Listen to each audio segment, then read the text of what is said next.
السلام علیکم۔ آج آپ کی خدمت میں ناول کی 8ویں قسط پیش کر رہی ہوں۔ پلیز میرے چینل کو لائک اور سبسکرائب کریں۔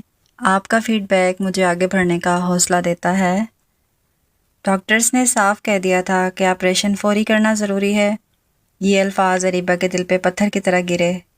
اخراجات کا حساب ذہن میں گھوم رہا تھا، دوائیاں، ٹیسٹ، آپریشن اور بعد کی کیئر، سب کچھ اس کے بس سے باہر تھا۔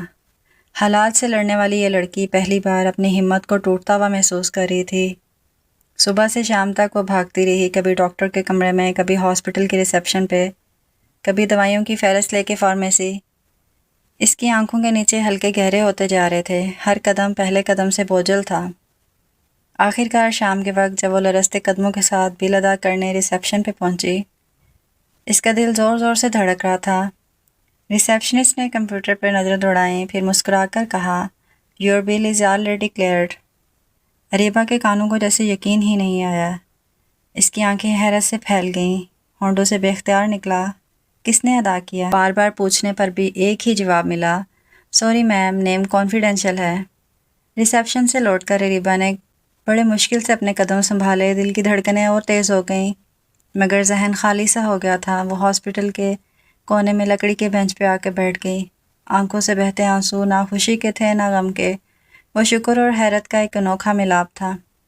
اس کے کانوں میں ریسیپشنسٹ کے الفاظ بار بار گونج رہے تھے، "Your bill is already cleared." وہ سوچ رہی تھی، آخر کون ہے وہ شخص، کون ہے جو اتنی بڑی مشکل لمحے میں کسی فرشتے کی طرح میرے راستے سے ہٹا گیا۔ اریبہ کے ہونٹ کپ کپانے لگے، دل چاہا کہ وہ زمین پہ گر کے خوب روئے، مگر بس آنکھیں بند کر کے سر پیچھے ٹکا لیا۔ ایک عجیب سا سکون، ایک عجیب سا بھروسہ اس کے اندر اترنے لگا۔ ساتھ ہی سیم خاموشی سے کھڑی تھی، اس کے ہونٹوں پہ ہلکی سی مسکراہٹ تھی، جیسے وہ سب کچھ جانتی ہو لیکن بتانا نہیں چاہتی۔ اس نے صرف اریبہ کے کندھے پہ نرمی سے ہاتھ رکھا اور کہا، "اریبہ، سب ٹھیک ہو جائے گا۔" اریبہ نے سر ہلایا، مگر اس کے دل کے اندر ایک ہی سوال تھا، آخر وہ کون ہے؟ جب امی کی حالت تھوڑی بہتر ہوئی اور گھر واپس آئیں تو اریبہ کو تھوڑا سا سکون ملا۔ اب وہ دوبارہ اپنی جاب اور پڑھائی کو کنٹینیو کرنے لگی۔ اس کی روٹین میں ڈائری لکھنا لازمی تھا۔ آج بھی وہ پین اور ڈائری لے کے کافی دیر تک بیٹھی رہی۔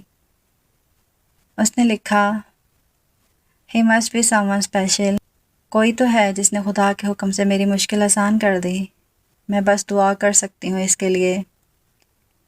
اگلے دن یونیورسٹی کے لان میں اریبہ اور سیم بیٹھی ہوئی تھیں، موسم کافی خوشگوار تھا۔ لمحہ بھر کو اریبہ اپنی ساری پریشانیاں بھول گئی تھی۔ اسی وقت غزل اپنی شان و شوکت کے ساتھ وہاں سے گزری، عفان بھی اس کے ساتھ تھا۔ غزل کی نظروں میں وہی غرور اور تکبر جھلک رہا تھا۔ جیسے ہی اس کی نظر اریبہ پہ پڑی وہ رک گئی اور ایک طنز سے بولی، "اوہ، یہ رہی ہماری مس ہارڈ ورک۔ یاد رکھو sweetie, position don't define class, name matter کرتا ہے۔" اریبہ نے سر جھکا لیا، جواب دینا جانتی تھی مگر ضبط کیا۔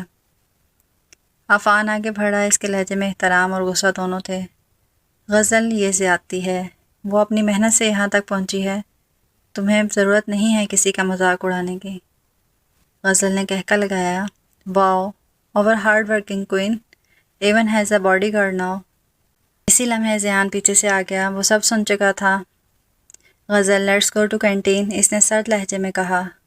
غزل نے طنزیہ انداز میں دوبارہ تیر چلایا، "بالکل، میں بھی اسے یہی سمجھا رہی تھی، ٹیمپریری پوزیشنز کو لائف اچیومنٹ نہیں سمجھتے۔" ذیان نے اس بار غزل کو تیز نظروں سے دیکھا، "انف غزل۔"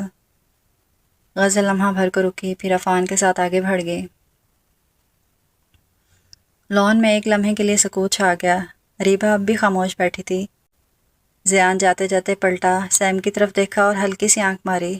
سیم نے مسکرا کر جواب دیا، جیسے دونوں کے درمیان کوئی ہڈن انڈرسٹینڈنگ تھی۔ اریبہ ان سب سے بے خبر تھی، وہ اب بھی اپنے نوٹس میں جھکی ہوئی تھی، لیکن دل کے اندر کہیں نہ کہیں یہ احساس ابھرا کہ ذیان کا رویہ پہلے جیسا نہیں رہا۔ رات کو اریبہ ڈائری میں لکھ رہی تھی کہ زندگی مشکل ضرور ہے، مگر شاید کوئی ہے جو میرے لیے آسانیاں پیدا کر رہا ہے، مجھے نہیں معلوم کون ہے۔ ذیان اپنے کمرے کی کھڑکی پہ کھڑا سگریٹ بجھا رہا تھا، اس کے دل میں پہلی بار عجیب سا سکون تھا۔ "Why do I even care?" Maybe because she deserved it.